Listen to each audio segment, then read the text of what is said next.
Les hommes de Luis Enrique, impressionnants au fur et à mesure de la compétition, vont devoir faire tomber l'Inter qui a notamment accroché à son tableau de chasse le Bayern Munich et le FC Barcelone pour dire ils auront gros à faire devant l'Inter de Milan qui a éliminé d'abord le Bayern Munich qui, qu'on disait le Bayern et l'Inter c'est quand même pas la même taille, et de l'autre côté ils arrivent à éliminer dans une demi-finale folle le FC Barcelone. C'est quand même un véritable client devant. Oui, on a beaucoup parlé de Paris Saint-Germain et de ses exploits cette saison face à Liverpool et consorts, mais il ne faut pas oublier ce qu'a fait l'Inter Milan.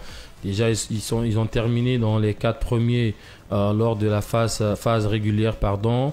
Et après, lorsque les phases à élimination directe ont démarré, ils sont tombés quand même du Bayern Munich, qui n'est pas une équipe anodine, qui est presque chaque saison annoncée comme l'une des équipes favorites pour la victoire finale. Et ce qui nous a beaucoup plus crevé les yeux, c'est cette double confrontation historique face au Barça, qui était considérée cette saison potentiellement comme la meilleure équipe en Europe. Ils sont tombés sur une équipe d'Inter très solide, très sûre de sa force, qui n'a pas renié son jeu. On a tendance à croire que c'est une équipe défensive. Moi, je dirais plutôt que c'est une équipe qui joue en bloc médian et qui contre-attaque très bien avec des flèches sur les côtés comme Denzel Dumfries, le néerlandais, ou encore Federico Di Marco, et avec 2 tueurs dans la surface comme Lautaro Martinez et Marcus Thuram.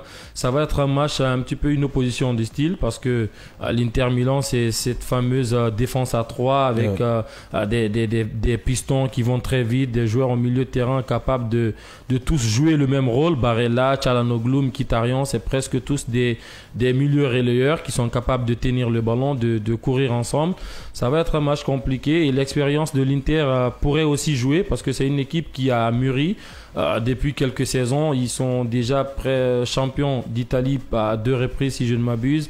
Ils sont finalistes à deux fois également en 3 saisons. Ça veut dire que ça travaille bien. On peut penser qu'il y a des joueurs qui sont vieillissants dans cette équipe, sauf que lorsque vous vous rencontrez sur le terrain, vous sentez que c'est une équipe qui est redoutable.